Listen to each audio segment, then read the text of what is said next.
Welkom by ons bespreking oor politieke deelname. Vandag sal ons die oorsprong en evolusie van politieke partye ondersoek. Politieke partye het in die 17de en 18de eeue in Europa en Noord-Amerika ontstaan. Aanvanklik was hulle informele faksies binne wetgewers. Hierdie faksies het verskillende weerspieël politieke ideologieë en belange. Met verloop van tyd het hulle oorgeskakel in geformaliseerde politieke partye. Politieke partye het gedefinieerde platforms en strukture ontwikkel.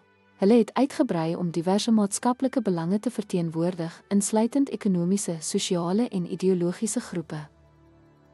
Moderne politieke partye pas voortdurend aan by veranderende politieke en sosiale landskappe. Hulle verskeie strategieë aanwend om mag verkry en behou. Hierdie strategieë sluit in veldtogvoering, koalisievorming en beleidsformulering. Sulke taktieke help hulle om deur die kompleksiteite van moderne politiek te navigeer.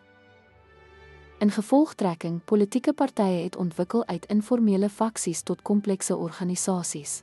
Hul evolusie weerspieël verandering, maatskaplike dinamika en politieke realiteite.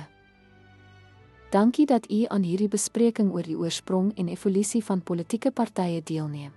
Deur hul ontwikkeling te verstaan, help dit ons om hul rol in moderne politieke stelsels te waardeer.